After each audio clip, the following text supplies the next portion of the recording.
Terbongkar,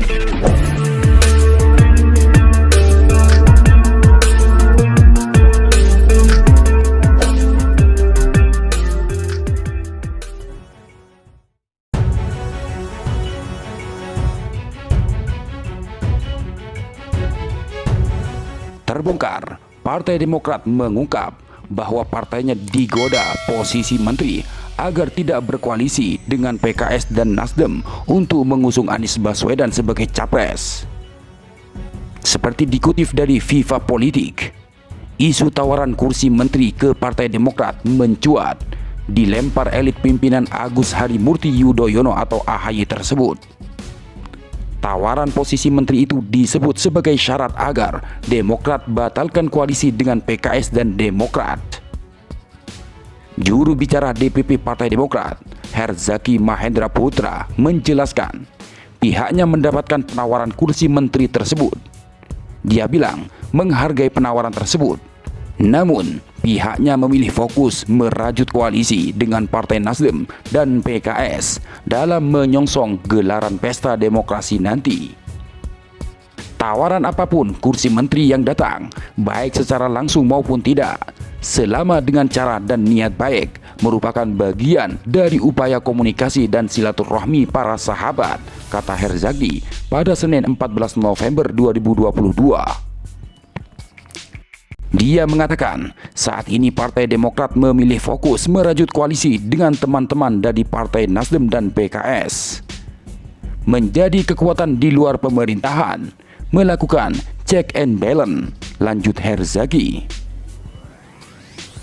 Dia pun menegaskan, saat ini sampai dengan berakhirnya pemerintahan Jokowi di Oktober 2024, pihaknya komitmen fokus berada di luar pemerintahan. Hal itu dengan menjalankan fungsi pengawasan, memperjuangkan harapan dan aspirasi rakyat yang terabaikan oleh pemerintah, menyuarakan ketidakpuasan publik, baik di parlemen maupun ruang publik, terkait kebijakan pemerintah yang tidak pro rakyat, lanjut Herzaki. Inilah yang menjadi komitmen kami, Partai Demokrat, yang disampaikan dan dibuktikan di berbagai kesempatan oleh Ketum Partai Demokrat, Mas Agus Harimurti Yudhoyono, kata dia. Herzaki menambahkan, Partai Demokrat memang berencana masuk ke pemerintahan bersama Partai Nasdem dan PKS. Namun itu bisa terjadi pada periode 2024-2029 jika sudah ada perubahan. Bersama rakyat memperjuangkan perubahan dan perbaikan untuk negeri ini, memastikan kebijakan pemerintah bermanfaat sebesar-besarnya untuk rakyat, melakukan pembangunan untuk rakyat, bukan rakyat yang dikorbankan untuk pembangunan, ujarnya. Menurut Herzaki, ini semua bisa dilakukan jika Partai Demokrat bersama Nasdem dan PKS memenangkan kontestasi Pilpres 2024. Maka dari itu, ia menekankan 3 partai politik atau parpol saat ini sedang fokus menguatkan fondasi koalisi perubahan. Agar memiliki fondasi yang tangguh dalam memperjuangkan perubahan dan perbaikan untuk bangsa dan negeri ini, melewati dan menghadapi berbagai tantangan, hambatan dan rintangan, tuturnya.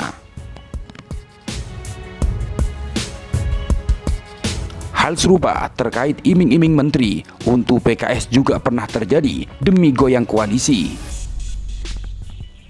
Sehingga Wakil Ketua Majelis Syuro PKS Sohibul Iman menyebut partainya langsung menelusuri informasi tersebut. Rupanya usulan ini datang dari seorang menteri yang ada di kabinet Jokowi. Adapun menteri ini juga merupakan seorang ketua umum partai politik. Kami telusuri informasi tersebut, ternyata itu usulan dari seorang menteri yang juga ketua umum sebuah partai kepada Jokowi, kata Sohibul Iman kepada Tempo.